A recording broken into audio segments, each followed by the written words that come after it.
இவர் என்ன திருட்டு பயலா, மொள்ள மாறியா, இல்ல முடிச்ச வைக்கியா, முகமுடி கொள்ளக்காரனா? டேய் யாரு? அவனத்தான் நில சோகம் தர்றா, நில சோகம் தாரு. அவர் ஊர் நிலத்தை எல்லாம் கொள்ளையடிச்சிட்டு 125 ரூபா வட்டி வாங்கிட்டு அமோகமா இருக்காரு. அவரை போய் சவிக்கமா இருக்குன்னு கேக்குறீங்க. சேகர் பாபுவும் வரட்டும், நாங்களா வரோம் நான் சொன்னோம். காய் வேட்டி கட்டின்னு ஊரை ஏமாத்தி சுத்திட்டு இருக்காருல்ல, வரட்டும். இந்த நாய் வயலை திட்டு வாங்குறத விட இந்த டிபார்ட்மெண்ட் விட்டு போயிடலாம் சார். இல்லைங்க, நீங்க அரசியல் வாசர் இருக்கு, இது இருக்கு, உண்டியல் காசு எடுத்து தான் நடத்துறீங்க. எங்களை மாதிரி சொந்த காசு போட்டு நடத்தலையே. டேய் டேய் டேய், இந்த ஆக்ட் குடுக்குற வேலையெல்லாம் என்கிட்ட வச்சுக்காதடா. நீ யாருன்னு எனக்கு தெரியும், நான் யாருன்னு உனக்கு தெரியும், நம்ம 2 பேர் யாருங்கிறது இந்த ஊருக்கே தெரியும். உன்ன கேப் மாதிரி இடுப்பா. கோவிலை டெவலப் பண்ணணும்னு போடுறோம். ஒரு கோயிலை டெவலப் பண்ணிருக்காங்களா? எத்தனையோ கோவிலை அறநிலையத்துறை அழித்து இருக்கிறது. ஒரு கோவிலையாவது அறநிலையத்துறை கட்டி இருக்கிறதா? நமது கலாச்சார பாரம்பரியத்தின் அடையாளங்களாகவும் வரலாற்றின் களஞ்சியங்களாகவும் நிற்கும் கோயில்களின் நிர்வாகத்தை நெறிப்படுத்துவதற்காக மட்டுமே இந்த துறை உருவாக்கப்பட்டது. என்ன போக்கு போக்கு எதிர்கட்சியார் என்ன நினைப்பா? அதனால சேகர் பாபு எல்லாம் பேசக்கூடாது. விருப்பப்பட்டா வரட்டும் மாநாட்டுக்கு. நாங்க அழைக்கிறேன், இந்த நேரத்துல அழைக்கிறேன். இன்னும் 2-3 நாள் இருக்கு, வர சொல்லுங்க. சேகர் பாபு அவர்கள் வரட்டும். நீ யாரா? நீ யார்? நீ ஒரு காம கொடூரன், அஞ்சரைக்குள்ள வண்டி. உண்டியல்ல இருந்து காசை எடுத்து அந்த உண்டியல் காசை அபகரித்து தானே அறநிலை அபகரிப்பு துறை நடந்துட்டு இருக்குது. அப்ப இன்னைக்கே பெட்ரோல் வாங்கி மொத்த பேரும் கொளுத்திர வேண்டியதா? நாம உண்டியல்ல காசு போறது எதுக்காக போடுறோம்? இவங்க முந்திரி போக்கடா வாங்கி சாப்பிடுறதுக்கும் இவருடைய இன்னோவா கார்ல டீசல் போறதுக்குமா நீங்க உண்டியல்ல காசு போடுறீங்க? இனிமே இங்க நின்னு நீ வேட்டி அவுத்துட்டு ஜெமினி பொம்மை மாதிரி நிறுத்திடுவேன். ஓடி போய் ஓடி போடா, ஓடுறா. பிஜேபி பார்த்து, பிஜேபி கொடியை பார்த்தா திமுகவுக்கு கொலை நடுங்குகிறது. ஓ ஒப்பம் வந்துட்டாலும் பெரிய ராஜராஜ சோழன் அப்படியே கத்தி எடுத்து சண்டை போட்டு சொடக்கட்டின்னு ஜெயிச்சிருவாரு. அதனால நாங்க எந்த மீட்டிங் இந்து அமைப்புகள் பண்ணாலும், இந்து முன்னணி பண்ணாலும், பிஜேபி பண்ணாலும் இவங்க தடையை ஏற்படுத்துவதற்கான தகிடு திட்டங்களை கட்டவிழ்த்து விடுகிறார்கள். No problem. இல்ல, தெய்வ நம்பிக்கை இல்லாதவங்களுக்குலாம் அழைப்பு கொடுக்க முடியாது. அது பாத்தீங்கன்னா அவர் கிறிஸ்தவ மாநாடு, இஸ்லாமிய மாநாடுனா தான் வருவார். முருகன் மாநாடுனா வரமாட்டார். அதனால அவருக்கு அழைப்பு கொடுக்கறது வேஸ்ட்.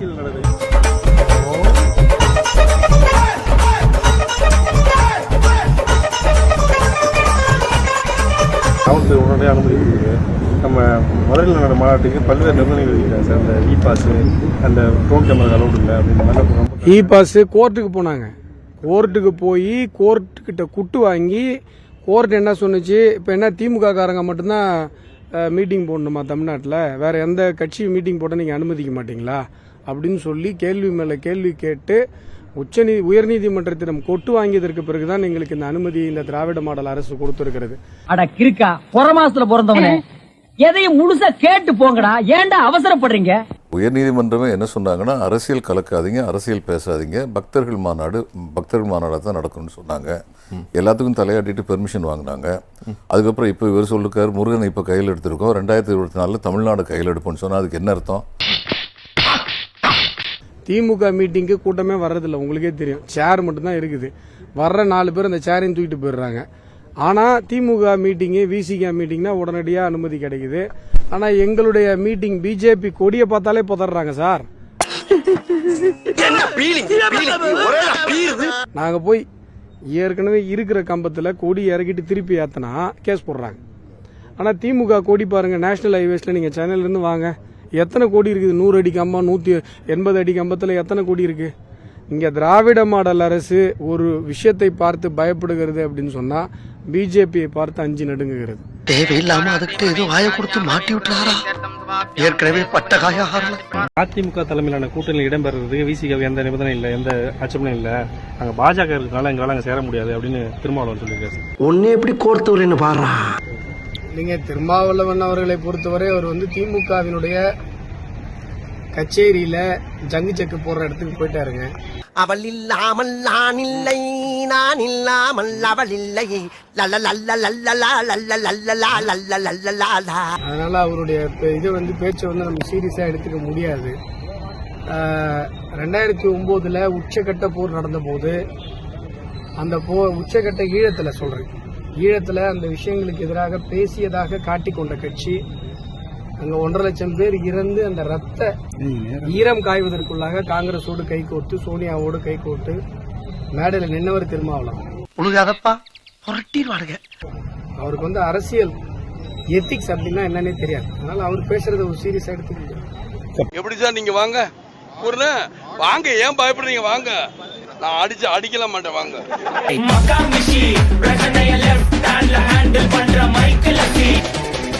வந்துட்டாயா வந்துட்டாயா கொளுத்தி எடுக்கிறேன் பாருங்க உங்களை. என்னடா முகத்தையும் உடம்பையும் முறப்பா வச்சிருக்க? கால கடகடன் ஆடுது. பில்டிங் ஸ்ட்ராங், பேஸ் மட்டும் கொஞ்சம் வீக்.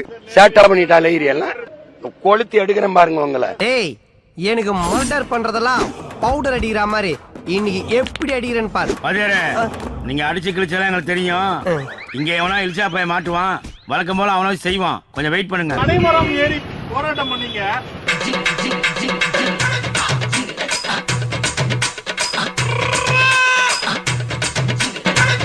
அந்த போராட்டம் தொடர்பா வந்து விசாரணை நடத்தப்படும் தமிழ்நாடு அரசு தெரிவிச்சிருக்காங்க. நீங்க வந்து பணங்கள் எடுத்தது வந்து சட்டவிரோதம்.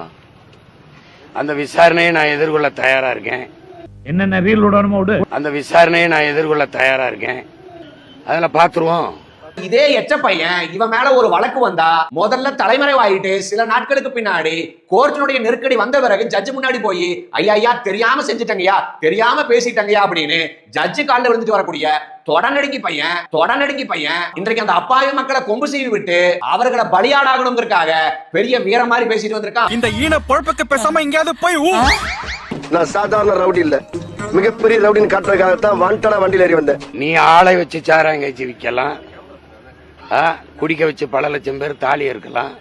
நாங்க பனை ஏறி கல்லூர் கூட கல் இறக்குவது சட்டப்படி குற்றம் அப்படின்னு தமிழ்நாட்டில் ஒரு விதி இருக்காக தமிழக காவல்துறையானது என்ன சட்டமோ அதை பின்பற்றுவதுதான் அவர்களுடைய வேலை. நாளைக்கு கல் தடை கிடையாது அப்படின்னு ஒரு சட்டம் வந்துட்டா காவல்துறையானது யாரையும் போய் கைது செய்ய போறது கிடையாது அப்படின்னா, ஆனா கல்லானது இன்றைக்கு தடை அப்படின்னா அந்த கல்லை தடையை மீறி சட்டவிரோதமாக விட்டா காவல்துறை கைது செய்யத்தான் செய்யும். ஆனா காவல்துறை கைது செய்யக்கூடாதுன்னு இவன் சொல்றான்னா காவல்துறை சட்டப்படி நடக்கக்கூடாதுன்னு தான் சொல்றான். கூடுதலாக சட்டத்தை காக்கக்கூடிய காவல்துறைக்கு கொலை மிரட்டலை விடுக்கிறான்னா இதற்காகவே முதல்ல இவனை கைது செஞ்சு சிறையில் அடைக்கணும். யாரும் பார்க்கல. இங்க 100 பேர் யாரும் பார்க்கல. கல்ல நான் கண்டுபிடிச்ச மாதிரி போயிட்டு இருக்கீங்க. என் பரம்பரையா இருக்கு. தமிழன் வாழ்க்கையோடு இணைந்த ஒன்று பனையும் அதன் பாலும். இதெல்லாம் விளையாட்டா இருக்கு. பக்கத்தில் இருக்க புதுச்சேரியில இருக்கு, அங்க என்ன சாராயம் இருக்கு, ஆனா கல் இருக்கு. கேரளாவில் இருக்கு, ஆந்திராவில் இருக்கு, கர்நாடகாவில் இருக்கு. இங்க மட்டும் ஏன் இல்ல? அது காரணம் சொல்லு. என்ன இருக்கும் எனக்கு என்னடா தெரியும், கேளுடா. ஏன் மாநிலத்தில் மட்டும் அது எப்படி மதுவாச்சு? ஏன் மாநிலத்தில் மட்டும் எப்படி கல் போதை பொருளாச்சு? பதில் இருக்கா? இந்த விசாரணையெல்லாம் எத்தனை விசாரணை பார்த்தேன் நான். காமெடி கோவம் வரா மாதிரி காமெடி பண்ணாத. ஆனா அடுத்து திருச்செந்தூர் கோயில்ல வந்து தமிழ்ல தான் நீங்க கும்பாபிஷேகம் நடத்தணும் அப்படின்னு சொல்லி தொடர்ச்சியா சொல்றீங்க. ஆனா அது செவி சாய்ப்பாங்கன்னு நினைக்கிறீங்களா, இல்லாட்டி நீங்க எந்த மாதிரி போராட்டத்தை முன்னெடுப்பீங்க? செவி சாய்க்கலைன்னா இந்த மகன் தமிழுக்காக இந்த மகன் கத்துறதை என் மக்கள் செவி சாய்ப்பாங்கல்ல, அது எனக்கு முக்கியம். இவன் யாருன்னு பாருங்க. யாராவது ஒருத்தர் காங்கிரஸ், பாரதிய ஜனதா, இல்ல திமுக, முருகன் மாநாடு நடத்தின, முருகனுக்கு தமிழ்ல மந்திரம் சொல்றது என்ன பிரச்சனை? எங்கும் தமிழ் எதிலும் தமிழ். என்னுடைய இறைக்கு முன்பு என் வழிபாட்டு தலத்திலே தமிழ் இல்ல. என்ன விளையாட்டா? என்ன தெரியுமில்ல, கெட்ட ராஸ்கல் வெடிச்சு சதறிட்டேன்னு வச்சுக்கோங்க, ஒருத்தனுக்கு முடியாது, தலை காட்ட முடியாது. இந்த கட்சிகள் பேசுதா? அப்ப இவர் யாருக்கானவர்கள்? இந்த ஆட்சி, இந்த அதிகாரம் யாருக்கானது? இந்த தலைவர்கள் யாருக்காக நிற்பார்கள்? என் உயிர் மொழிக்காக, ஒரு இனத்தின் உயிர் உரிமை மொழி, அதுக்கே நிக்காம வேற எதுக்கு நிப்பான்? ஒரு போர்க்களத்தில் நிற்கக்கூடிய தளபதியாகத்தான் என்று நான் அண்ணன் சீமான் அவர்களை பார்த்துக் கொள்கிறேன். அப்படியெல்லாம் ஒண்ணு இல்லையே. எத்தனை ஆண்டுகளாக சகிக்க சொல்றீங்க நீங்க? தமிழ் மீட்சி உரணும், தமிழர் எழுச்சி உரணும்னா எங்க இருக்கு? வழிபாட்டு தலத்தில் இல்ல, வழக்காடு மன்றத்தில் இல்ல, படிப்பகங்கள்ல இல்ல, பள்ளி கல்லூரிகள்ல இல்ல. இப்பதான் அரசாணை தமிழ்ல வெளியிடப்படும் சொல்லுது. வெக்கமா இல்ல? நான் சாகணும்னு நினைக்கிறப்பலாம் என் மச்சான தான் நினைச்சு பாப்பேன். இந்த நாயே உயிரோடு இருக்கிறப்போ எனக்கு என்ன கேடு? நான் சந்தோஷமா ஹாப்பியா இருப்பேன். இது செய்யல, நீ செய்யல, நான் பக்கத்துல நான் செய்வேன். இன்னும் முருகன் கோயிலுக்குள்ள போய் கும்பாபிஷேகம் பண்ணதானா? அனுமதி நீ போட்டுக்க, நீ சமைச்சுக்கிறதுல போட்டுக்க, நான் போடுறேன். எங்க முருகன் இருக்கான், எங்க மக்கள் இருக்காங்கன்னு பாத்துருவோம். முருகா விட்டாதா விட்டேன்னு வச்சுக்க மொட்டை மட்ட பொழந்துரும். மனுஷிக்கு முருகா கோபப்படாது. நாம் தமிழர் கட்சியோட அந்த பனைமர போராட்டத்திற்கு வந்து ஹச்ராஜா அவர்கள் வந்து ஆதரவு தெரிவிச்சிருக்காங்க. அதை எப்படி பாக்குறீங்க? அவங்க கல்லை ஆதரிக்கிறாங்க. ஏன்னா அவங்க ஆளுகிற மாநிலங்கள் எல்லா இடங்களையும் கல் இருக்குது. கர்நாடகாவில் இருக்குது, ஆந்திரால இருக்குது, மற்ற மாநிலங்கள்ல இருக்குது. தம்பி அண்ணாமலையே கல்லை ஆதரிச்சு போராடினாரு, போராட்டங்கள்ல பங்கேற்றாரு. அப்ப புரியல, இப்ப புரியுது, இப்ப புரியுது. அதுல வந்து இது கல்லுங்கிறது இது இவங்க எப்படி பாக்குறாங்கன்னு இல்ல. அவ்வையும் அதிகமானும் கல்லுண்டு பேசி கொண்டிருந்தாங்க. இதுக்கு சங்க இலக்கிய எல்லாம் பாக்கல் இருக்கு. கவி பேரரசு ஐயா வைரமுத்து நாட்படு தேரல்ல தமிழனுடைய இந்த கல் எல்லாம் பேசி இருக்கிறதெல்லாம் கேட்கிறாங்க. அப்புறம் இதுல என்ன இருக்கு? இவங்க போற்றுகிற தலைவர் பெரியாரே என்ன சினிமா பாக்குறத விடவா கல்லு கேடு, எதுக்கு கல்லு கடையை மூடுறாயின்னு கேட்டது இருக்கே. அனுப்பாட்டா பனைமரம் ஏறுவது, கல்லிறக்குவது ஆகச்சிறந்த தொழில்னா அப்புறம் என்ன மசத்துக்கு உன்னுடைய பசங்களை வருடத்திற்கு 20 லட்சம் ரூபாய் செலவு பண்ணி இன்டர்நேஷனல் ஸ்கூலுக்கு அனுப்புறடா? அங்க என்ன மரம் ஏறதையும் சொல்லி கொடுக்குறாங்க. 2-3 நாளைக்கு முன்னாடி மரம் ஏறி ஸ்டண்ட் அடிச்சா பாத்தீங்களா? அப்போது ப்ரொஃபஷனலாக அந்த தொழிலை செய்யக்கூடிய அண்ணனுக்கு கூட நின்னாங்க பாத்தீங்களா? உன் பிள்ளைய அவங்களுக்கு தத்து கொடுத்துறா. தம்பி 5 வருஷம் கழிச்சு வருவேன், என் பையன் சிறப்பா மரம் ஏறணும், சிறப்பா கல் இறக்கணும், அந்த தொழில என் பையன் ஆகச்சிறந்த வித்வானா இருக்கணும் சொல்லி விட வேண்டியதுதானே? இவன் மட்டும் விவரமசுரா, இவன் கூட இன்டர்நேஷனல் ஸ்கூலுக்கு அனுப்புவானா? நீ கேட்ட ஒவ்வொரு கேள்வி என்ன செருப்பால் அடிச்ச மாதிரி இருக்குடா. சரி, ஃபீல் பண்ணாத. நீ சாராய ஆள வச்சிருக்க, அதுல இருந்து நேரடியா உற்பத்தி முதலாளியும் விற்பனை முதலாளியும் நீயே இருக்க. நீ காய்ச்சிட்டு வந்து டாஸ்மார்க்ல விக்கிற. இந்த சரக்கு கல் கடை திறந்து விட்டு அந்த வியாபாரம் படுத்துக்கிறோம். இதை தவிர வேற ஏதாவது காரணம் இருக்கா சொல்லு? வேற ஏதாவது காரணம் இருக்கா? அப்புறம் உண்மையிலேயே பனைமரத்தை காக்க வேண்டும், கல் தொழிலை காக்க வேண்டும்னா HCL owner, Saravana stores owner, இந்த எச்சப்பையன் சீமானு இவங்க வீட்டு பிள்ளைகளை செய்யட்டும். ஏன்னா இவங்க வீட்டு பிள்ளைங்க இந்த வேலைக்கு வரனால அவங்களுக்கு எந்த பாதிப்பும் கிடையாது. ஆனா உங்க வீட்டு பிள்ளைங்க படிச்சு முன்னேறி உயர் பதவிகளுக்கு வருவதுதான் அவர்களுக்கு இருக்கக்கூடிய ஒற்றை ஆப்ஷன். தம்பி, நீங்க எல்லாரும் பேசிக்கிட்டு இருக்கிறது காதுக்கு ரொம்ப தித்திப்பா இருக்குது கண்ணு. பனை மரம், ஜாதி மரம், ஜல்லிக்கட்டுக்கு போறான்னா ஒரு ஜாதி விளையாட்டு, இதெல்லாம் என்ன? இதெல்லாம் சேட்டை தானே. பனைக்கு ஏன் ஜாதி வச்சா? அப்ப ஏன் தமிழ்நாட்டின் தேசிய மரம் தமிழ்நாட்டு மரம்னு எதுக்கு பனை அறிவிச்சிங்க? கருப்பட்டி திங்கணும் வக்கனையா. நான் பனையர்னா அது சாதி தொழிலாயிருது, அது குலத்தொழிலாயிருது. சீமானை ஆதரிக்கக்கூடிய நாடார்கள் யாராச்சும் இருப்பீங்கன்னா முதல்ல நீங்க நடத்தி கொண்டிருக்கக்கூடிய மளிகை கடையை மூடிட்டு, தொழில் நிறுவனங்களை மூடிட்டு, உங்க பிள்ளைகளை ஸ்கூலுக்கு அனுப்பாம நீங்கள் உட்பட உங்க பிள்ளைகளையும் சேர்த்து பனைமரம் ஏறுவதற்கு தயார்னா இந்த சீமான ஆதரிங்க. மற்றபடி நீங்க சொகுசா இருந்துட்டு ஊர்ல இருக்கக்கூடிய அப்பாவி ஏழை நாடாளுடைய வாழ்க்கையை வஞ்சிக்காதீங்கன்னு தான் நம்ம சொல்ல வேண்டியது இருக்கு. ஆக சீமானவன் தமிழினத்துக்கு மட்டும் கிடையாது, தான் சார்ந்த நாடார் சமூகத்திற்கு எதிரான ஒரு பேர்வழி அப்படிங்கிறத நாடார் சமூக மக்கள் தயவு செஞ்சு புரிஞ்சுக்கணும். மீன் திங்கணும் வக்கனையா, கருவாடு திங்கணும். நான் மீன் பிடிக்க போனா குலத்தொழில் ஆயிருது. நல்லா பால் குடிக்கணும், வெண்ணெய் நெய் எல்லாம் திங்கணையா வெண்ணெய்களுக்கு. கறி திங்கணும். நான் ஆடு மாடு மேய்க்கணும்னா அது குலத்தொழில் ஆயிரும். பள்ளி முடிச்சுட்டு காலேஜ் எல்லாம் முடிச்சுட்டு சினிமா துறையை தேடி சென்னைக்கு வர்ற அளவுக்கு இவனுடைய வாழ்க்கை தரம் உயர்ந்த காரணத்தால் இவனுக்கு இன்றைக்கும் பனைமரம் ஏறி கொண்டிருக்கக்கூடிய அப்பாவிகள் போல பனைமரம் ஏற வேண்டிய தேவை இல்லாம போச்சு. ஆக படிக்கிறதுக்கு வாய்ப்பு கிடைச்ச இவன் விவரமா படிச்சுட்டு சென்னை போன்ற பெருநகர்களுக்கு வந்துருவானா? இவன் வேற என்னை ரொம்ப டார்ச்சர் பண்றான்டா. நாங்க வனதேவதை நோம்பி கொண்டாடுங்க. நான் ஒண்ணு வேண்டாம் இல்லையா? அது இல்லீங்க. வனதேவதை ஆனந்தப்படுத்த வருஷம் பூமி திக்கிற வழக்கம். ஐயா தான் இந்த வருஷம் ஆரம்பிச்சு வைக்கணும். என்ன டேட்? இந்த மாசம் 10ஆம் தேதி. ஓ, டெலிகேட் பொசிஷன். சரி, உங்களுக்கு நான் ப்ரோகிராம் கேன்சல் பண்ணிக்கிறேன். என்ன நோம்பின்னு சொன்னீங்க? பூமி திக்கிற நோம்பி. ஏய், பூர முள்ளுக்கு இருந்து குத்திராத. அதெல்லாம் இருக்கு. அப்ப பூ நிறைய போட்டு வைங்க. நான் வந்து மிதின்னு மிதிச்சிட்டு வந்துறேன்.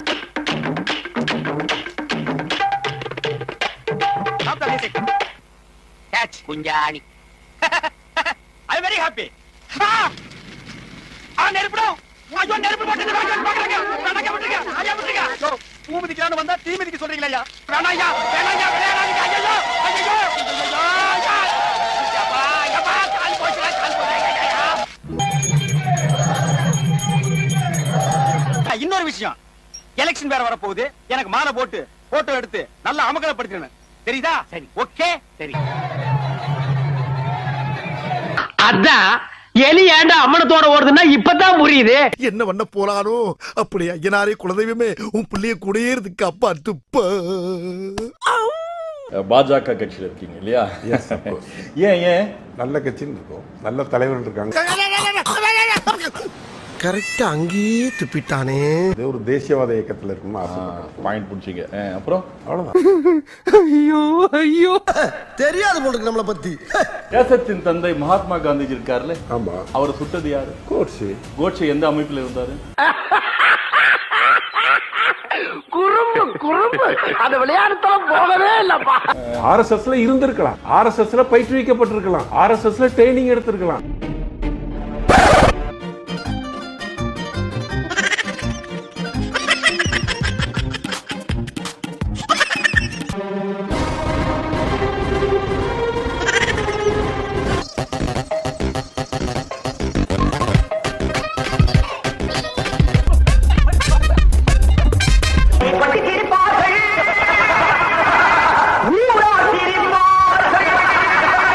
அமித்ஷா வந்தாரு, வந்த உடனே ஆதினரை சந்திச்சாரு.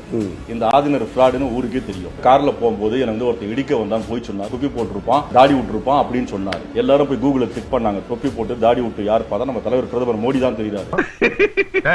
என்ன போக்கு போக்கு எதிர்கட்சியார் என்ன நினைப்பா? எதிர்கட்சியில சந்திக்க கட்சியில யாரு வந்தா சேர்த்து போ சார். இந்த நாய் கட்சி சேர்த்துவீங்களா? தேடப்படும் குற்றவாளி அண்ணாமலை சந்திச்சார். அண்ணாமலைக்கு ஆருத்ராவுக்கும் தொடர்பு இருக்கு. அண்ணாமலை பிடிச்சி உள்ள போடுங்க. நீங்க இந்த மணியாட்டுவீங்களா? என்னடா பொசுக்குன்னு மலையாளம் பேசிவிட்ட? அண்ணாமலையை தப்பு தப்பா பேசி பொய் சொல்றீங்க. வாங்கின காசு கூவுறீங்க. யார் அண்ணாமலையா? நீங்க. நான் இதுக்கு முக்தார் சார் பாஜக கட்சியில் இருக்கிற மாதிரி புரிக்கியா? நான் அவன்கிட்ட கையில காசு வாங்கிட்டு வரேன். ஆமா, உங்களுக்கு சாமர்த்தியம் இல்லைன்னா உடனே அடுத்தவங்களை குத்தம் சொல்ல ஆரம்பிச்சிடுவீங்களா? இங்க நடக்கக்கூடிய அநியாயம், அட்டூழியம், திருட்டு பயிரோட தொலை போவாதீங்க. நான் எங்க அண்ணாமலை துணை போனேன்? இவனு ஈக்குவலா மைண்டம் பண்றானே. அவன் ஐபிஎஸ் தான் அண்ணாமலை. அவன் பேசக்கூடாது. ஐபிஎஸ் தானே? ஆமா. ஒரு குற்றவாளி தெரியாது சேர்க்கூடாது. அண்ணாமலை நம்பிக்கைக்குரிய தலைவன். கொள்ளக்காரன் கூட கூட்டாளி எல்லாம் அவனுக்கு தலைவனா? நீ கேட்ட ஒவ்வொரு கேள்வி என்ன செருப்பால் அடிச்ச மாதிரி இருக்குடா.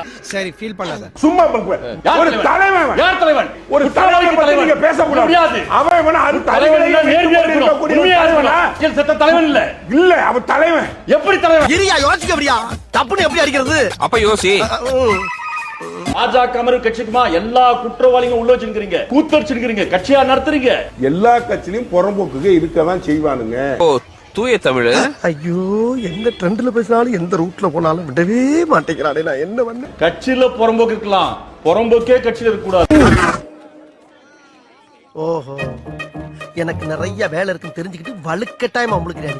சூப்பர். அப்போ நீங்க திமுகவின் கொள்கை பரப்பு செயலாளர். நான் பெருமைப்படுவேன். எனக்கு பாஜக கட்சிக்காரன் சொன்னதான் உடம்பெல்லாம் குத்தும், எனக்கு அசுத்தமா இருக்கும். ஒரு 200 ரூபாய் 6 ஆகுது வச்சுங்க. 400 ரூபாய். இப்படியே பேசிட்டு இருந்தா உனக்கு பைத்தியம் தானா பிடிக்கும்? பைத்தியம். பொண்ணுங்களை கூட்டி கொடுப்பாங்க புரோக்கருங்க. அங்க பார்த்தாலும் 200 ரூபாய் 300 ரூபாய் 200 ரூபாய் 300 ரூபான்னு வாங்க. கரெக்டா கட்டுவிட்டா? அதே மாதிரிதான் பாஜக கட்சிக்காரங்க. எவனா பேசணும் 200 ரூபாய் 300 ரூபாய் 200 ரூபாய் 300 ரூபாய். ஆமா. அந்த புத்தி போதா பாருங்களேன். விபச்சாரம் நடத்துறவன் இப்படிதான் புரோக்கர். ரொம்ப வாடுறானே. அதிகமா நாரதீத்துமா பிஜேபி தான். பாரத் மாதா கி ஜெய் சொல்றது பொருளுக்கு எடுக்கிறது. காங்கிரஸ் கட்சி ஆட்சியில் இருந்தாங்க. சரி, அவங்க சரியில்லை, பிஜேபி ஆட்சிக்கு வந்தீங்க. ராஜீவ் காந்தி கொல்வதற்கு திட்டமிட்டு அந்த காரணகர்த்தா யாரு கண்டுபிடிச்சிங்களா? உலகறிஞர் ரகசியம் தானே. யாரு? எல்டிடி பிரபாகரன் அந்த கும்பல் தான் பண்ணுச்சு. சீமானி மேடை போட்டு சொல்லிட்டாரு. I know. What, yeah? I know. I am your best friend. Okay, okay. அதனாலதான் எல்டிடி இந்தியாவில் நிரந்தரமாக தடை செய்யப்பட்டிருக்கிறது இன்றைய காலம் வரை. சோறு திங்கிறியா வேற ஏதாவது திங்கிறியா? நீ இங்க வந்து அறிவு கட்டணமா பேசிக்கிட்டு இருக்க. நீ உங்களுக்கு விஷயம் தெரியும். இது வரைக்கும் நீதிமன்றத்துடைய தீர்ப்புல பிரபாகரன் தான் குற்றவாளி, பிரபாகரன் தான் கொலை செஞ்சான் எங்குமே இல்ல. உன்னை அசிங்கப்படுத்துறதுக்கு 6 நாள் அரசாங்க லீவே உள்ளாம் போல. அவ்வளவு பெரிய அகாடா நீ இருக்கலாம். பிரபாகரன் தான் ராஜீவ் காந்தியை கொன்றாருன்றதுக்கு எந்த ஆதாரமும் நீதிமன்றத்தில் சொல்லப்படல. நீங்க எங்க கொண்டு முடிச்சு போட பாக்குறீங்க? காந்தியை கொன்னது கோட்ஸே, கோட்ஸே இருந்தது எங்க அப்படின்னு என்ன கேள்வி கேட்டாலே அவருடைய சப்டெக்ஸ்ட் என்ன? நீங்க காந்தியை கொண்டது கோட்ஸே, கோட்ஸே இருந்தது ஆர்எஸ்எஸ் அப்படின்னு லிங்க் பண்ணதானே கேள்வி கேட்டீங்க. அதை அடிக்கிறதுக்காக தான் நான் பேரறிவான் கதையை எடுத்தேன். நக்கல்யா அவனுக்கு. நான் அதெல்லாம் லிங்க் பண்ண பேசல, நான் சும்மா கேட்டேன். இதெல்லாம் லிங்க் பண்ணிட்டீங்க. உடனே போட்டோம். காந்தியை சுட்டவனையும் புகழ்றோம், நம்ம காந்தியும் புகழ்றோம். கோட்ஸே பண்ணது தப்பா கரெக்டா? அவருக்கு கரெக்டா இருந்திருக்கலாம், எனக்கு இல்லை. செருப்பால் அடிக்கணும். யாரு? கோட்ஸே. அதான் தூக்கிலே போட்டேன். அத முடிச்சு நம்மளுக்கு சண்டை. சுட்டா செத்தான், சுட்டா செத்தான். இங்க பாருங்க, வாழ்க்கைனா சில அடிகள் விழத்தா தெரியாப்பா. உங்களுக்கு என்ன தெரியும் பண்ணிருக்கணும்? காந்தியை சுட்டு அந்த பொறுக்கினை செருப்பா அடிக்கணும். நீங்க கோவப்பட்டு கூட தேசப்பற்று பத்தி பேசக்கூடிய நீங்க அதை விட்டு பேரறிவாளன் என்ன பண்ணா, இவன் என்ன பண்ணா, அவன் என்ன பண்ணா, ஒரு அமைப்பை தொடர்புபடுத்துவதால் தொடர்புபடுத்தல இருந்தா நான் கேட்டேன். ஆமா, நீங்க அதோட சப்டெக்ட் அதான. கோட்சே கூட ஆர்எஸ்எஸ் இருந்தார், மோடி கூட ஆர்எஸ்எஸ் இருந்தார், அமித் ஷா ஆர்எஸ்எஸ் இருக்காரு, எல்லாரும் ஆர்எஸ்எஸ் இருக்கிறோம். ஆமா, அத நாட்டை ஆண்டுகிறது ஆர்எஸ்எஸ் தான். லாலே லாலே லாலா. இப்போ அமித்ஷா வந்தாரு மதுரைக்கு வந்தாரா, வந்த உடனே ஆதினரை சந்திச்சாரு. இந்த ஆதினர் ஃப்ராடுன்னு ஊருக்கே தெரியும். கார்ல போகும்போது எனக்கு ஒருத்தர் இடிக்க வந்தான்னு போய் சொன்னாரு. வீடியோ எல்லாம் ரிலீஸ் பண்ணாங்க. போய் சொல்றா டொப்பி போட்டுருப்பான், தாடி விட்டுருப்பான் அப்படின்னு சொன்னாரு. எல்லாரும் போய் கூகுள்ல செக் பண்ணாங்க. டொப்பி போட்டு தாடி விட்டு யார் பார்த்தா நம்ம தலைவர் பிரதமர் மோடி தான் தெரியாது. கடைசியில் வீடியோ வெளியே வந்துச்சு. வெளியே வந்து தப்பு பண்ணது இவர் தான். அபத்தமா போய் சொன்னாரு. ஒரு ஆன்மீகவாதி போய் சொல்லலாமா? ஆன்மீகவாதி போய் சொல்லல, ஆதீனம் போய் சொல்லலன்னு நான் நம்புறேன். No problem. கொலை செய்ய தள்ளி பண்ணி விட்டாரு. தர்மியாஜனன் அவருடைய ஆசி தான் நீ காப்பாத்திச்சு. மீனாட்சி சுந்தரத்தை பெருமாள் தான் நீ காப்பாத்தி. இந்த இடத்துல நிப்பனா பிரபலமான அவ்வளவு தூரம் நடந்தது. நேற்று நல்ல காரியத்தை பேச முடியவில்லை. 2 பேருமே இஸ்லாமியர்லாம் வந்தாங்க. அவங்க வந்ததுமே பேரிகார்டு போட்டு இருந்தும் பேரிகார்டை தடுத்தும் அதை மீறி தான் வந்து காரை வந்து பிளானிங் தான், பக்கா பிளானிங் தான். ஏன்னா உங்களுக்கு வந்த வேகம் அப்படி இருந்தது. இன்னொன்னு பேரிகார்டு இருக்கு, பிளஸ் கார்ல வந்து நம்பர் பிளேட்டே கிடையாது. சோ நம்பர் பிளேட் இல்லாதனாலதான் எங்களுக்கு வந்து சந்தேகமே ஏற்படுது. அது இருக்கட்டும். அவர் வண்டி எப்படி போகுது சார்? அவர் வண்டி போகுது, இந்த வண்டி வருது, இருக்கலாம், மறைக்கப்பட்டிருக்கலாம். ஒரு ஆன்மீகவாதி இறைவன்ட்ட அடிபணிந்து அவன் வந்து வணங்குறானா, அவன் மனசு சுத்தமா இருக்கணும், தூய்மையா இருக்கணும். என்னை பொறுத்தவரை ஆதீன கர்த்தா பொய் சொன்னதாக நான் நினைக்கவில்லை. எல்லா கட்சியிலும் புறம்போக்கு இருக்கதான் செய்வானுங்க. கட்சியில புறம்போக்கு இருக்கலாம், புறம்போக்கே கட்சியில் இருக்க கூடாது. ஏன் சொல்றேன் கேளுங்க, ஏன் சொல்றேன் கேளுங்க. இப்ப அமித்ஷா வந்தார்ல, ஒன்றிய உள்துறை அமைச்சர்ல வந்தவர் எப்படி இருக்கணும்? நாட்டை பாதுகாக்கிறவர் என்ன பண்றாரு?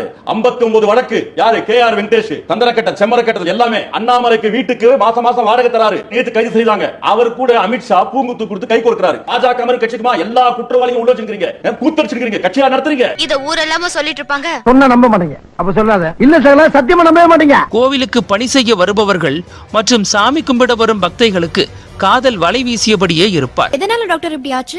சின்ன வயசுல இஷ்டத்துக்கு அரைப்படல் அடிச்சா இந்த மாதிரி ப்ராப்ளம் வரும். அவர் பேசிய சாட்களை பாருங்கள். எவ்வளவு காமச்சாமியாராக இருந்திருக்கிறார் என்பது உங்களுக்கே புரியும். கோவில் ஊழியர்கள் அதிகாரி தியாகராஜனை அழைத்து விசாரணை செய்துள்ளனர். ஏப்பா தம்பி, அந்த பொண்ணை கைய பிடிச்சிருத்தியா? என்ன கைய பிடிச்சிருத்தியா? சில மாதங்களுக்கு முன்பு பிரதமர் மோடி பிரான்ஸ் சென்றபோது பாரிஸில் பிரதமருக்கு பூரண கும்ப மரியாதை செய்து வரவேற்பளிக்கப்பட்டது. அப்படி வரவேற்பை தந்தவர் பாலியல் புகாரில் சிக்கியுள்ள இந்த தியாகராஜன் தான். வர்றாம்பார் அங்க சுத்தி இங்க சுத்தி அவன் வழிக்கு வந்துட்டான் பார். இவரது அப்பா அகோரமூர்த்தி 25 வருடங்களுக்கு முன்பு இதே ஆம்பூர் கோவிலில் சிவாச்சாரியாக இருந்தபோது ஒரு பெண்ணிடம் தகாத முறையில் சேட்டை செய்ததால் இங்கிருந்து மக்களால் அடித்து துரத்தப்பட்டுள்ளார். ஆமா, உங்களுக்கு சாமர்த்தியம் இல்லைன்னா உடனே அடுத்தவங்களை குத்தம் சொல்ல ஆரம்பிச்சிடுவீங்க. குழப்பக்கிட்ட உலக்க எல்லாமே வீட்டுக்குள்ள இருக்கு. எதா இருந்தாலும் வீட்டுக்குள்ள வந்து கதவை சாத்திர அடிச்சுன்னு வைங்க. விஷயம் வெளியில தெரியாம இருக்கும் இல்லையா?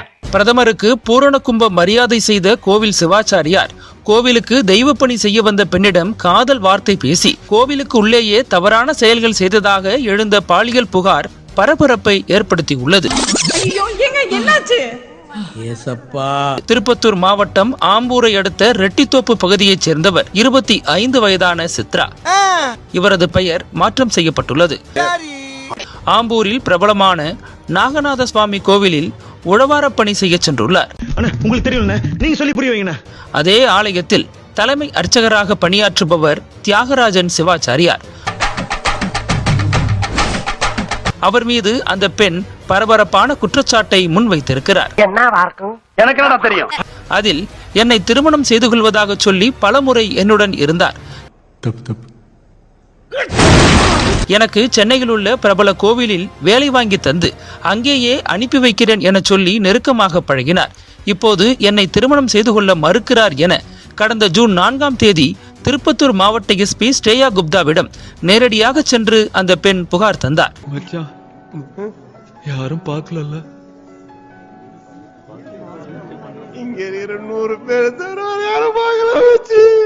அந்த புகாரின் அடிப்படையில் ஆம்பூர் அனைத்து மகளிர் காவல் நிலையத்தில் தியாகராஜன் மீது 3 பிரிவுகளின் கீழ் வழக்கு பதிவு செய்யப்பட்டுள்ளது. சித்தப்பா அவமானம் தாங்க முடியாம தூக்கில தொங்கிட்டானா? அந்த நாய் அப்படி எல்லாம் பண்ணாது. காவல்துறை தரப்பில் இது குறித்து விசாரித்த போது கடந்த 2024 மார்ச் 24ஆம் தேதி கோவிலில் வேலை செய்து கொண்டிருந்தேன். ஒரு நாள் என்னிடம் கோவில் ஊழியர்களுக்கு எனது வீட்டில் உணவு செய்து வைக்கப்பட்டுள்ளது, போய் எடுத்து வா என சொன்னார். நானும் சென்றேன். அப்போது வீட்டில் யாரும் இல்லை. திடீரென வீட்டுக்கு வந்தவர் என்னை வீட்டுக்குள் அழைத்து சென்று திருமணம் செய்து கொள்வதாக சொல்லி பாலியல் உறவு கொண்டார். கடந்த ஓராண்டாக இப்படி பல முறை செய்துள்ளார் என புகாரில் குறிப்பிட்டுள்ளார்.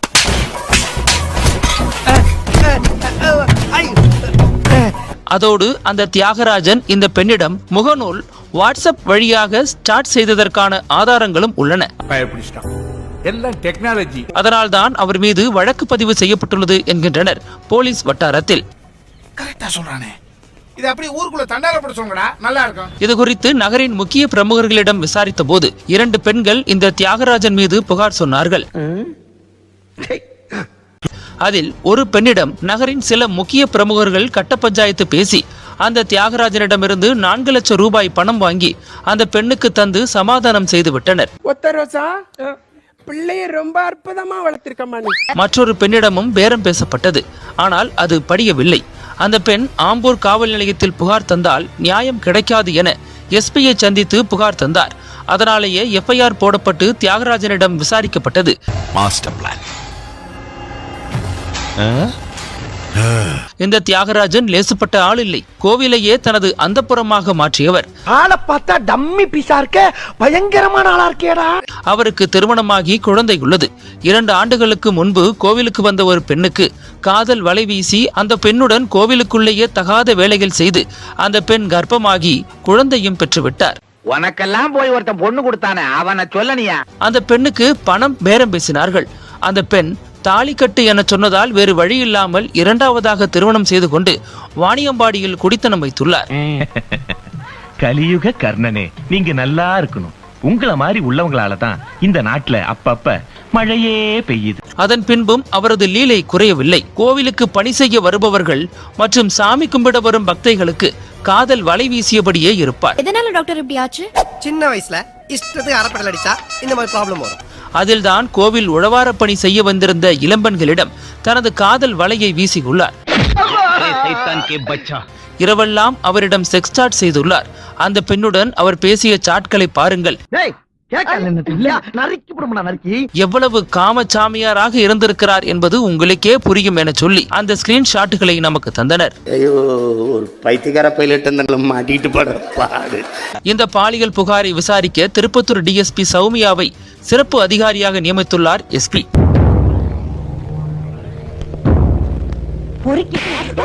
ஜூன் 6 மற்றும் 7ஆம் தேதிகளில் புகார்தாரர், கோவில் ஊழியர்கள், அதிகாரி தியாகராஜனை அழைத்து விசாரணை செய்துள்ளனர். ஏப்பா தம்பி, அந்த பொண்ணை கைய பிடிச்சு இழுத்தியா? என்ன கைய பிடிச்சு இழுத்தியா? பொண்ணை கைய பிடிச்சு இழுத்தியாப்பா? என்ன கைய பிடிச்சு இழுத்தியாப்பா? கோவில் ஈஓவை நாம் தொடர்பு கொண்ட போது அவர் நமது லைனை எடுக்கவில்லை. குறுஞ்செய்தி அனுப்பியும் பதில் தரவில்லை. கோவில் ஊழியர்களோ சிவாச்சாரியார் தவறு செய்கிறார் என்பது ஈஓவுக்கு நன்றாகவே தெரியும். அதுவும் கோவிலுக்குள்ளேயே தவறு செய்தார் என்பது தெரிந்தும் அவர் கண்டுகொள்ளவில்லை. அதெல்லாம் ஒரு தொழில் ரகசியாச்சாமி. அதனாலேயே பாதிக்கப்பட்ட பெண் எஸ்பி அலுவலகத்தில் புகார் தந்தார். இந்த பெண் மட்டுமல்ல, இவர் ஆசை வார்த்தைகளில் மயங்கி ஏமாந்து போன இன்னும் சில பெண்களும் இருக்கின்றனர் என பகீர் கிளப்புகிறார்கள். என்ன நியாயம்? அநியாயமா இல்ல? உங்களுக்கு அடுக்குமா? சில மாதங்களுக்கு முன்பு பிரதமர் மோடி பிரான்ஸ் சென்ற போது பாரிஸில் பிரதமருக்கு பூரண கும்ப மரியாதை செய்து வரவேற்பளிக்கப்பட்டது. அப்படி வரவேற்பை தந்தவர் பாலியல் புகாரில் சிக்கியுள்ள இந்த தியாகராஜன் தான். வர்றாம்பார் அங்க சுத்தி இங்க சுத்தி அவன் வழிக்கு வந்துட்டான் பார். இவரது அப்பா அகோரமூர்த்தி 25 வருடங்களுக்கு முன்பு இதே ஆம்பூர் கோவிலில் சிவாச்சாரியாக இருந்தபோது ஒரு பெண்ணிடம் தகாத முறையில் சேட்டை செய்ததால் இங்கிருந்து மக்களால் அடித்து துரத்தப்பட்டுள்ளார். ஆமா, உங்களுக்கு சாமர்த்தியம் இல்லைன்னா உடனே அடுத்தவங்களை குத்தம் சொல்ல ஆரம்பிச்சிடுவீங்க. அப்படி துரத்தப்பட்டவர் இப்போது பாரிஸில் உள்ள சிவன் கோவிலில் அர்ச்சகராக உள்ளார். டார்லிங், உன் வாழ்க்கையில் இந்த சந்தோஷம் எத்தனை நாளைக்கு நீடிக்குது நான் பாக்குறேன்டி. மோடியை வரவேற்பு தர ஏற்பாடு செய்யப்பட்ட போது மகனை பாரிஸ் வர வைத்து வரவேற்பு தரச் செய்தார் என்கிறார்கள். இந்த நிலையில் புதுச்சேரியில் பதுங்கியிருந்த தியாகராஜனை ஜூன் 9ஆம் தேதி விடியற்காலை கைது செய்துள்ளது காவல்துறை. நாங்க இப்போ 22ஆம் தேதி முருகரை கையில் எடுத்திருக்கிறோம். பாஜகவுக்கும் முருகருக்கும் சம்பந்தமே கிடையாது. அது முருகர் தமிழ் கடவுள். 22ஆம் தேதி முருகரை கையில் எடுத்திருக்கிறோம். அவங்க RSS ஓட இதுதான். 22ஆம் தேதி முருகரை கையில் எடுத்திருக்கிறோம். 2026ல தமிழ்நாட்டே கையில் இருக்கும். ஒருத்தன் கிடைச்சிட்டான்னா என்னதான் பேசுவீங்க? அதுக்கு நான் தான் கிடைச்சேன். சிரிக்கிற 2026ல தமிழ்நாட்டே கையில் இருக்கும். ஏத்துக்கிறீங்கப்பா நீ சொல்லுப்பா 2026ல தமிழ்நாட்டே கையில இருக்கும். எங்க இன்னொருத்தர் சொல்லு பார்க்கலாம். சொன்னேனே பரவாயில்ல சொல்லுப்பா. 2026ல தமிழ்நாட்டே கையில இருக்கும். ஏனே கேக்குறதுக்கே இவ்வளவு கேவலமா இருக்கு. இவனுங்க எல்லாம் தேர்தல்னா எவ்வளவு பெரிய கேவலமா இருக்கு. தமிழ்நாட்டுல எந்த ஒரு ஒன்றிய அரசோட திட்டங்களா இருந்தாலும் அதுல மோடியோட மூஞ்சிய மட்டும் ரொம்ப பெருசா பெருமிதத்தோட போட்டுக்கிறாங்க பாஜக. இரு உன்னை வச்சுக்கிறேன். ஆனா உண்மையாவே அந்த திட்டங்களை செயல்படுத்துறதுக்கான நிதியை ஒன்றிய பாஜக அரசு மட்டும் கொடுக்கறாங்களா அப்படின்னு கேட்டா கிடையாது. புரியலையே. சொல்றேன்ப்பா. அதுல நம்ம தமிழ்நாடு அரசோட பங்கு தான் ரொம்பவே அதிகமா இருக்கு. எடுத்துக்காட்டா சொல்லணும் அப்படின்னா ஜல் ஜீவன் திட்டத்தை மாநில அரசும் ஒன்றிய அரசும் சேர்ந்து செயல்படுத்தலாம் அப்படின்னு சொன்னாங்க ஒன்றிய அரசு. ஆனா இந்த திட்டத்துல நம்ம மாநில அரசோட பங்களிப்பு மட்டும் 55% இருக்கு. அடுத்து முதியோர் மற்றும் கைம்பெண் ஓய்வூதிய திட்டத்துல 79 வயசு இருக்கிறவங்களுக்கு ஒன்றிய அரசோட பங்கு 300 ரூபாயாவும் 80 வயசு இருக்கிறவங்களுக்கு 500 ரூபாயும் கொடுக்கறாங்க. ஆனா நம்ம தமிழ்நாடு கவர்மெண்ட் அவங்களுக்கு 1200 ரூபாய் கொடுத்துட்டு இருக்காங்க. உச்சமே இல்ல. அதே மாதிரி மாற்றுத்திறனாளிகளுக்கு நம்ம தமிழ்நாட்டுல இருக்கிற திட்டம் மூலமா 1500 ரூபாய் கொடுக்கறாங்க மாநில அரசு. இதுல ஒன்றிய அரசோட பங்கு 0. என்ன பாக்குறீங்க? இவன் ஒரு பிச்சைக்கார பையன். 10 பைசா தான் போட்டான். அடுத்து பிரதமர் நகர்ப்புற வீடு கட்டும் திட்டத்துக்கு ஒன்றிய அரசோட பங்கு 60% இருக்கும் அப்படின்னு ஒன்றிய அரசு சொல்லியிருந்தாங்க. ஆனா இப்போ அந்த திட்டத்துக்கு ஒன்றிய அரசு கொடுக்கிற நிதி 50%க்கும் குறைவா தான் இருக்கு. இவ்வளவு கேவலப்பட்ட ஒரு பொழப்பு தேவையா? ஒரு வீடு கட்டுறதுக்காக நம்ம மாநில அரசு கொடுக்கிற தொகை மட்டும் 2,83,900 ரூபாவா இருக்கு. இதே மாதிரி 100 நாள் வேலை வாய்ப்பு திட்டம், அப்புறம் சுவிட்ச் பாரத் மிஷின் அப்படிங்கிற கழிப்பறை கட்டுறதுக்கான திட்டங்களுக்கும் கடந்த நிதியாண்டுல ஒன்றிய அரசோட பங்களிப்பு வெறும் 39% தான். ஆனா நம்ம மாநில அரசோட பங்களிப்பு மட்டும் 61%. என்னம்மா நீங்க இப்படி பண்றீங்களாமா? இவ்வளவு ஏன் பிரதமர் பேர்ல இருக்க மீனவர்கள் மற்றும் மீன்பிடி தொழிலாளர்களுக்கான திட்டத்துல ஒன்றிய அரசோட பங்கு 60% இருக்கும் அப்படின்னு சொல்லிட்டு இப்போ ஒன்றிய பாஜக அரசு கொடுக்கிற நிதி வெறும் 27%. மீதி இருக்கிற 73% நிதியும் நம்ம மாநில அரசு தான் ஸ்பெண்ட் பண்றாங்க. அதான் சிட்டிங் எல்லாம் ஒரு சைஸா இருக்கா? இது மட்டும் இல்ல, ஒன்றிய அரசு இன்னும் என்னென்ன திட்டங்களை தமிழ்நாட்டுல செயல்படுத்தி இருக்காங்களோ அந்த எல்லா திட்டத்துக்கும் தமிழ்நாடு அரசு மட்டும்தான் அதிகப்படியான நிதியை கொடுக்கறாங்க. ஒன்றிய அரசு ஒதுக்குற நிதி ரொம்பவே சொற்பமானது. ஆனாலும் ஏதோ ஒன்றிய அரசு மட்டுமே எல்லா காசையும் போடுற மாதிரி மோடியோட மூஞ்சிய பெருசா ஸ்டிக்கர் ஓட்டுறாங்க பாஜக. இந்த லட்சணத்துல இருந்துகிட்டு ஒன்றிய உள்துறை அமைச்சர் அமித்ஷா என்ன சொல்றாருன்னா, ஒன்றிய அரசு தமிழ்நாடு மக்களுக்கு கொடுக்கிற எல்லா நிதியையும் தடுத்து நிறுத்துறதே திமுக தான் அப்படின்னு சொல்லிருக்காரு. உங்களுக்கு எல்லாம் கொஞ்சம் கூட வெக்கமா இல்லையா? நீ கேட்ட ஒவ்வொரு கேள்வி என்ன செருப்பால் அடிச்ச மாதிரி இருக்குடா. சரி ஃபீல் பண்ணாத. மிஸ்டர் ஃப்ராட் பிரதர், ஒரு செகண்ட் இப்படி வா. எனக்கு 2 டவுட்ஸ். 1, இந்த வீடியோ நீங்க பாத்திருப்பீங்க. இவர் யாருன்னு தெரியுதுங்களா? விஸ்வாஸ் குமார்னு பேர். இவர் வந்து விமான விபத்து ஒண்ணு நடந்தது இல்லைங்களா? ஒரு 200க்கும் மேற்பட்டவங்களும் உயிரிழந்தாங்க. அதுல அதிசயமா வானத்துல இருந்து பறந்துகிட்டு இருக்கிறப்ப குதிச்சு உயிர் தப்பிச்சவர் அப்படின்னு சொல்லி இந்த உலகமே நம்பிட்டு இருக்கு இல்லைங்களா? அவரு தான் இவர். ஆஹா இவனா? நீங்க விபத்து அப்படின்னு நீங்க நம்பிட்டு இருக்கு இல்லீங்களா? நீங்க அப்படியே நம்பிக்கிட்டே இருங்க.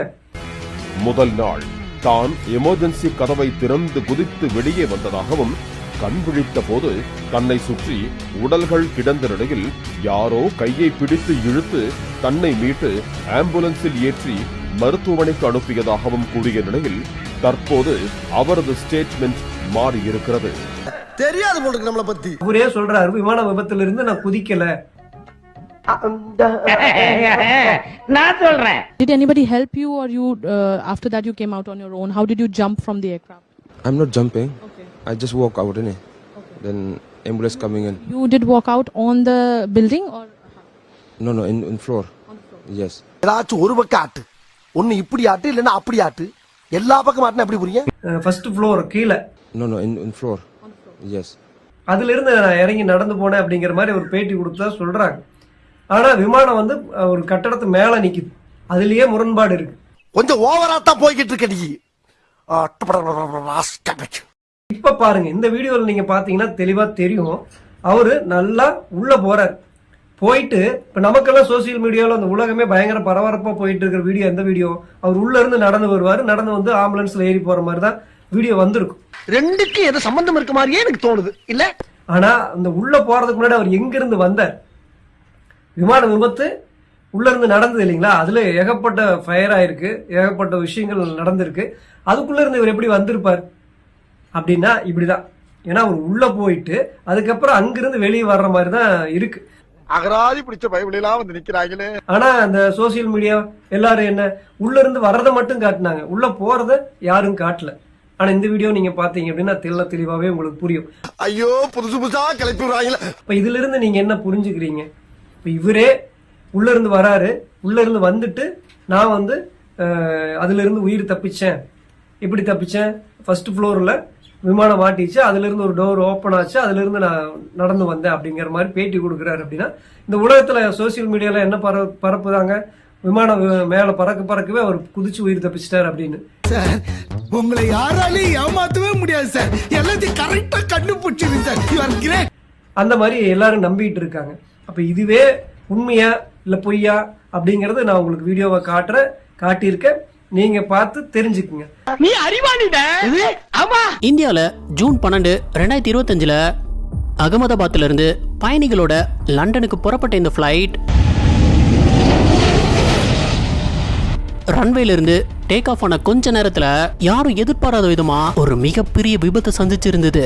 அகமதாபாத்தில் விபத்துக்கு உள்ளான விமானத்தில் புறப்படுவதற்கு முன்பு எந்த கோளாறும் இல்லை என்று ஏர் இந்தியா நிறுவனத்தின் CEO கேம்பல் தெரிவித்துள்ளார். விமானம் நன்கு பராமரிக்கப்பட்டது என்றும் 2 என்ஜின்களும் தொடர்ந்து கண்காணிக்கப்பட்டது எனவும் தெரிவித்தார். விமானம் கிளம்பும் முன்னர் வரை எந்த பிரச்சனையும் தென்படவில்லை என்று கூறியவர் தற்போது வரை தெரிந்த உண்மை இவைதான் என்று தெரிவித்தார். அதிகாரப்பூர்வ விசாரணை முடிவுக்காக நாங்களும் விமான போக்குவரத்து துறையும் காத்திருக்கிறோம் என்று கேம்பல் வில்சன் கூறினார். அதில் பயணித்த குஜராத்தின் முன்னாள் முதலமைச்சரான விஜய் ரூபானி உயிரிழந்திருக்கிறார். படுகாயமடைந்த நிலையில் அவர் மருத்துவமனைக்கு சிகிச்சைக்காக அழைத்து செல்லப்பட்டார். சிகிச்சை பலனின்றி தற்போது அவர் உயிரிழந்திருக்கிறார். Master plan. உலகம் முழுவதும் உள்ள பல விமான நிறுவனங்களால் நீண்ட தூர பயணத்திற்காக இந்த போயிங் 787 விமானமானது பயன்படுத்தப்படுகிறது. நம்பகமானது என்று பெயரெடுத்த ஒரு விமானம் இந்த போயிங் 787-8 விமானம். ஏன் தெரியுங்களா? எப்படி? அதான் நானும் யோசிக்கிறேன்.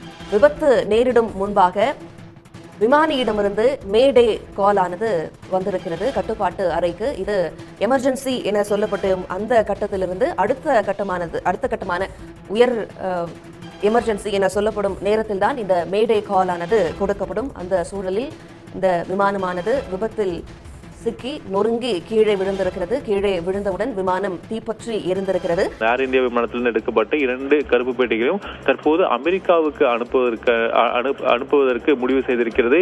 ஏனென்றால் இந்த 2 கருப்பு பெட்டியும் பயங்கரமாக சேதமடைந்திருக்கின்றன. பூமியில விழுந்தாலும் அது அவ்வளவு சீக்கிரம் ஃபயர்ல வெடிச்சு செதறினா கூட அது வெடிக்காது. அந்த அளவுக்கான ஒரு வித்தியாசமான ஒரு கண்டுபிடிப்பு தான் அந்த பிளாக் பாக்ஸ்ன்றது. என்ன சொல்றீங்க?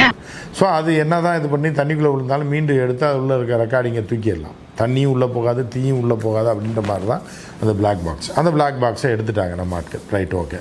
ஸோ அந்த பிளாக் பாக்ஸ் விசாரணை அப்புறம் போகும். அதை பற்றி வெளியிட மாட்டாங்க. அதெல்லாம் என்ன நியாயம்? அநியாயமா இல்லை?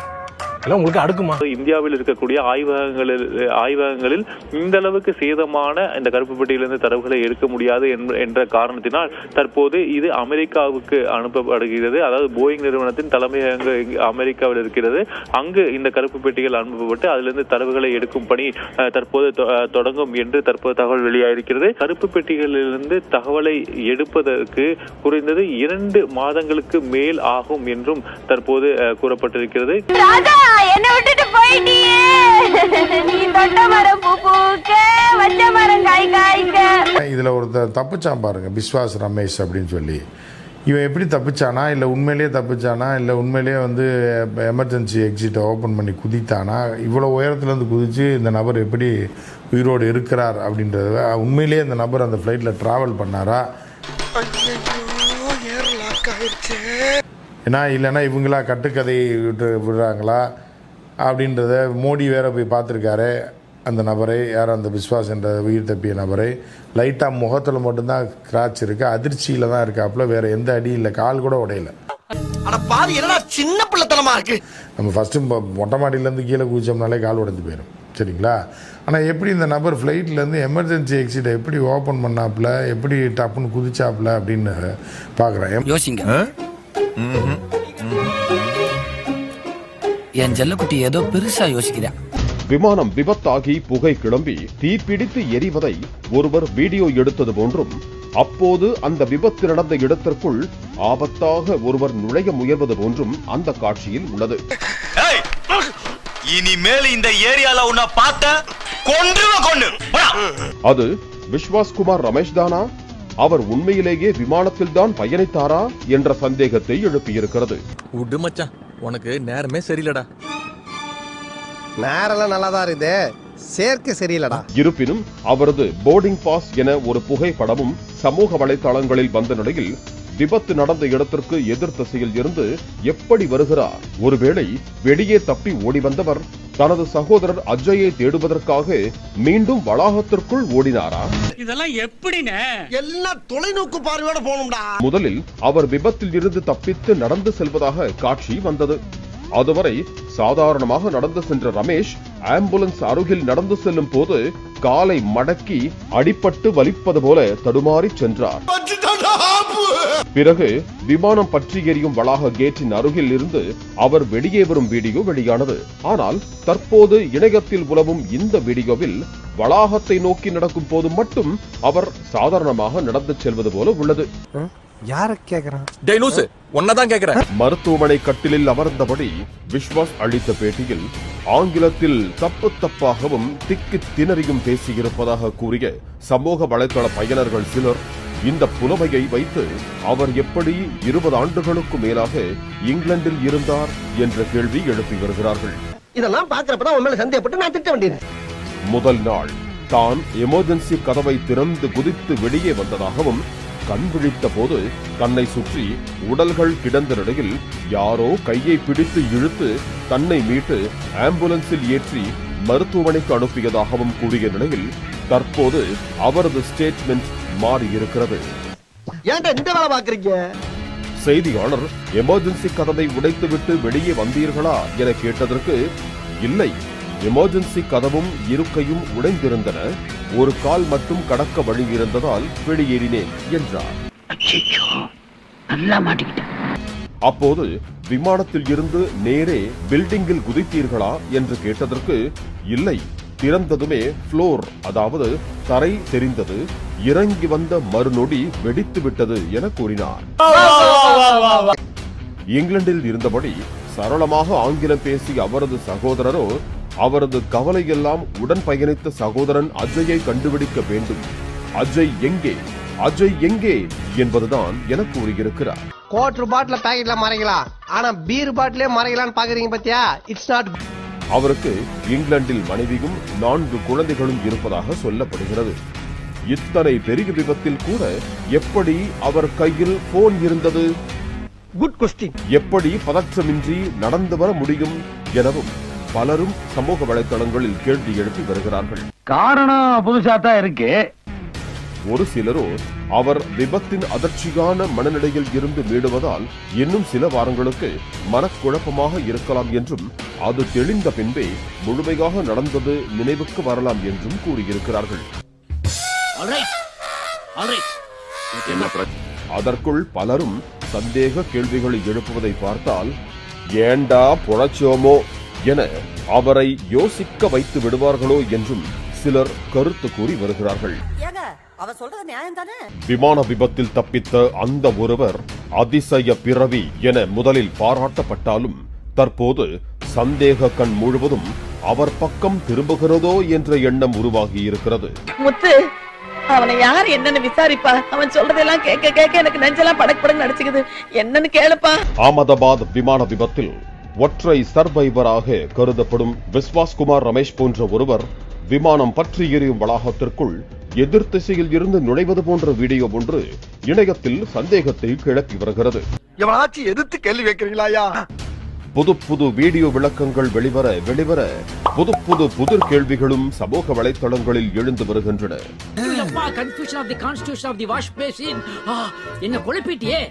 யார் இந்த விஸ்வாஸ்? 242 பேரில் அனைவரும் இறந்துவிட இவர் மட்டும் எப்படி பிழைத்தார்? மோசம் போயிட்டோம்.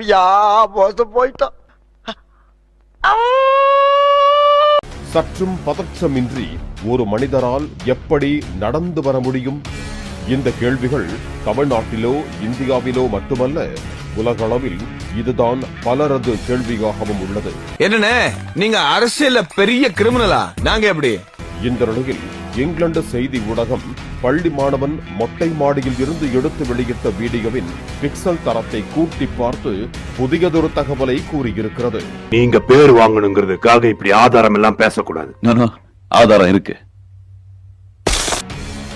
அந்த காட்சியில் விமானத்தில் இருந்து ஒரு பெரிய பாகம் காற்றில் பறந்து விழுந்ததாக கூறியுள்ளது. அது விமானத்தின் எமர்ஜென்சி டோராக இருக்கலாம் என்றும் அந்த செய்தி நிறுவனம் சுட்டிக்காட்டி இருக்கிறது. இப்படித்தான் அந்த ஒற்றை சர்வைவர் உயிர் தப்பினாரா என்றும் கேள்வி எழுப்பியது அந்த நிறுவனம். டேய் இதெல்லாம் கடவுளுக்கே அடுக்காதரா. காலம் தான் ஏமாற்றுவார் இந்த நாட்டிலே. ஆனி மாசத்துல என்னடா மழை வரும் வெள்ளம் வரும்ன்றாங்களேன்னு நினைப்பீங்க. அதெல்லாம் வரும், அதெல்லாம் கேட்காது. போர்காஸ்டிங் எல்லாம் தப்பாயிடும். என்னங்க எனக்கு ஒண்ணுமே புரியல. அதுதானப்பா எனக்கும் புரியல. என்னன்னே தெரியாது. விமான விபத்து தான் காட்டுது. Master plan. ஆனி மாசம் ரொம்ப துயரமான விபத்துகள் காட்டுது. எனக்கு என்னடா தெரியும்.